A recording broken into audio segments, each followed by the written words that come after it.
Months later, he finally shared it with a small circle of trusted people. Their reaction? Pure admiration. They were amazed at what he had accomplished, not just because the book was good, but because he had done it without seeking attention or validation. And when the book was published, it was a success, not because of any grand announcements, but because the work spoke for itself. Now, let me tell you about another friend of mine, someone who was equally passionate about writing. But instead of getting to work, he spent months talking about his plans. He'd call with updates, share outlines, and ask for opinions on every little detail. The more he talked, the less he wrote. And eventually, the project fizzled out. Why? Because he spent all his energy seeking approval instead of building momentum. There's a powerful lesson in these two stories. Action breeds confidence, while too much talking breeds hesitation. When you take consistent action, even in small doses, you prove to yourself that you're capable. You build a track record, a sense of accomplishment that fuels your progress. But when you talk too much, you get stuck in the realm of possibilities. What could be, what might be, without ever crossing the bridge to reality. Here's the thing. Some people worry that keeping their plans private makes them seem secretive or aloof. But here's the truth. Discretion isn't about shutting people out. It's about preserving your focus. It's about recognizing that your dreams are precious and that not everyone deserves a front row seat to your journey. Think of it this way. When you're planting a garden, you don't invite the whole neighborhood to walk through the soil before the seeds have sprouted. You protect the ground, you water it carefully, and you wait until the first shoots appear. Only then do you invite others to admire the fruits of your labor. The same principle applies to your goals. By keeping them private, you're not being secretive, you're being strategic. You're giving yourself the space to grow, to learn, and to adapt without the pressure of external expectations. And when the time comes to share your success, it will be all the more powerful because it's backed by real results. So, here's a challenge for you. The next time you set a goal, resist the urge to announce it to the world. Instead, channel that energy into action. Write it down, make a plan, and take the first step, quietly, deliberately, and with full focus. Remember, the goal isn't to impress others with your intentions. It's to impress yourself with your accomplishments. There's something profoundly liberating about moving in silence. It frees you from the weight of external expectations and allows you to operate on your own terms. Think about it. When you announce your plans to the world, you're putting yourself under a spotlight. Suddenly, people are watching, waiting, and maybe even judging. That pressure can be stifling, especially in the early stages of a project when things are still uncertain and fluid. You see, success is rarely a straight line. It's a journey of trial and error, of taking 2 steps forward and 1 step back. And when you're under the public eye, those setbacks can feel magnified. Every misstep becomes a potential point of criticism, every delay a source of scrutiny. But when you keep your plans private, you give yourself the freedom to fail quietly, to learn from your mistakes without the added burden of outside opinions. This is why discretion isn't just a strategy. It's a gift you give to yourself. It's a way of creating a safe space where you can experiment, grow, and refine your ideas without distraction. And here's the beautiful thing. When you're not seeking approval or validation, you become more connected to your own instincts. You start to trust yourself more deeply, to rely on your own judgment rather than the opinions of others. I know what you're thinking. Isn't feedback important? Don't I need input from others to make my ideas better? And the answer is yes. Feedback is invaluable.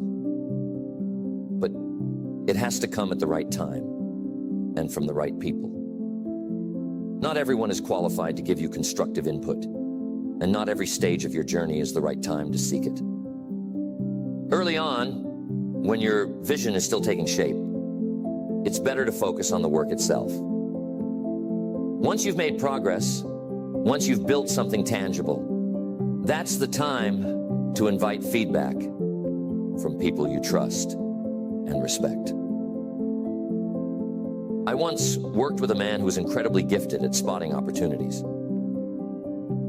He had a knack for seeing potential where others saw obstacles. But he had one fatal flaw. He couldn't stop talking about his ideas. Every time he came up with a new concept, he'd rush to share it with anyone who would listen. And what happened? More often than not, someone else would act on the idea before he did. He gave away his advantage by revealing his plans too soon. Contrast that with another businessman I knew, a quiet, unassuming fellow who rarely talked about what he was working on. He wasn't flashy or boastful, but he had a remarkable ability to execute. While others were busy talking, he was busy building. And when he unveiled his work, it was always impressive, well thought out, polished, and ready for the world to see. He didn't need to announce his intentions because his results spoke louder than words ever could. This brings us to another key principle. Results are your best advertisement. When you achieve something significant, people will take notice without you having to say a word.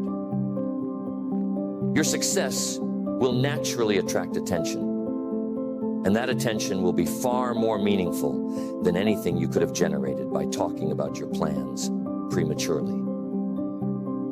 Think of it as a ripple effect. Your actions create waves that reach far and wide, touching people in ways that words never could. But there's another reason to keep your plans private, one that's often overlooked. It has to do with the power of focus. When you share your plans with others, you're not just giving away energy, you're also inviting distractions. People will start asking questions, offering suggestions, and sharing their own ideas, which can pull you in a dozen different directions. Before you know it, you've lost sight of your original goal, and your once clear vision has become muddled. Focus is one of the most precious resources you have. It's what allows you to channel your energy toward a single point, to cut through the noise and make real progress. And the best way to protect your focus is to limit the number of people who have access to your plans. The fewer voices you have in your ear, the easier it is to stay on track. What would it look like if you applied this principle to your own life? Imagine starting a new project, a business, a creative endeavor, a personal goal, and telling no one about it. Imagine working quietly, steadily, without seeking validation or approval. What might you accomplish in that space of silence? How much further could you go without the weight of outside expectations? This is the essence of what we're talking about today. The freedom to work on your own terms, the power to let your actions speak louder than your words, and the wisdom to protect your dreams until they're ready to be shared. It's not about being secretive or aloof. It's about being intentional. It's about recognizing that your energy, your focus, and your momentum are too valuable to waste on idle chatter. And when the time comes to reveal what you've been working on, when the results are there for all to see, you'll find that your success carries a weight, a substance that words alone could never convey. You'll have the satisfaction of knowing that you didn't just talk about your dreams, you made them a reality. So the idea of keeping your plans private isn't about withholding or hiding. It's about understanding the value of your energy and focus. It's about protecting the fragile beginnings of your dreams, nurturing them in silence until they're strong enough to stand on their own. It's about recognizing that action is always more powerful than words, and that results speak louder than any announcement ever could. When you choose to keep your plans to yourself, you're making a statement, not to the world, but to yourself. You're saying, I trust my ability to see this through. I don't need applause to get started, and I don't need permission to pursue my goals. That kind of confidence is rare, and it's incredibly powerful. It gives you the freedom to act without fear, to learn from your mistakes without judgment, and to grow at your own pace.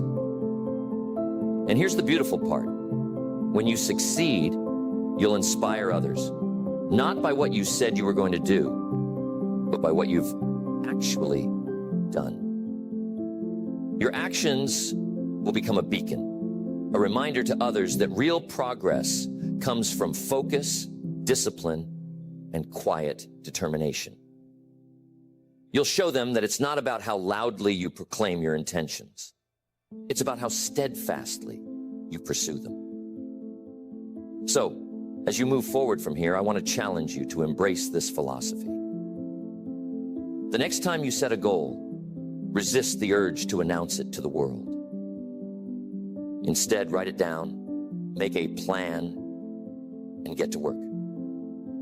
Let your actions do the talking, and let your results be the proof. Trust that when the time is right, the world will notice. And when they do, it will be because you've earned it. Remember, success doesn't need to shout. It doesn't need a spotlight or a stage. It grows quietly, steadily, in the quiet moments when no one is watching. So guard your dreams, nurture your focus, and let your actions speak for themselves. That's the path to true success, and it's a path worth walking.